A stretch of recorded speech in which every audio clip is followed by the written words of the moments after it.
সুগ্রীব অলংকার দেখাচ্ছে, লক্ষণ বলছে মা সীতার চরণে নূপুর ছাড়া তার হাতের কানের আমি চিনি না। একসাথে তাকে চেনে না? বলো সীতার মুখের দিকে লক্ষণ কখনো তাকিয়ে কথা বলেনি, চরণের দিকে তাকাতে যেন নূপুরটা চেনে, হাতের কানের চেনে না। এসব গল্প আমাদের কাছে এখন আমরা মানতে পারি না। যতদিন মাতৃভাব না আসবে ততদিন একান্তে কোনো মায়ের সাথে ঘরে কথা বলবেন না, বাস করবেন না এবং তাদের মুখের দিকে চাইবেন না। ওদের ওই বাণ, দেবরাজ ইন্দ্র এসছে গৌতমের যজ্ঞে, অহল্যার রূপ দেখে দেবরাজ ইন্দ্র কি না করে বসলো। দেবরাজ ইন্দ্রের রূপ ধরে তার সতীত্ব হরণ করে অভিশপ্ত হয়ে গেল। দেবতা ইন্দ্র পারিনি, আপনি আমি পারবো তাকিয়ে?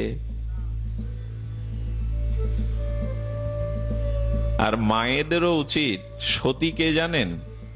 সীতামাকে দেবী অনুসয়া বলছে। অনুসয়াকে, অনুসয়া হলো অত্রি ঋষির স্ত্রী। অত্রি ঋষির, ইনি পার্বতীর থেকেও সতী বলা হয়েছে। পার্বতী তো সতী শিরোমণি, লক্ষ্মী পার্বতী, এদের থেকে জগতে শ্রেষ্ঠ অনুসয়া। সেই অনুসয়া দেবী সীতাকে বলেছিলেন সতী 4 প্রকার, মেয়েদের মধ্যে সতীত্ব 4 প্রকার। তো সর্বশ্রেষ্ঠ সতীকে বলেন যে যার দৃষ্টিতে পৃথিবীতে নিজের পতি ছাড়া আর কোনো পুরুষ নেই, এই যিনি ভাবে ইনি মহাসতী।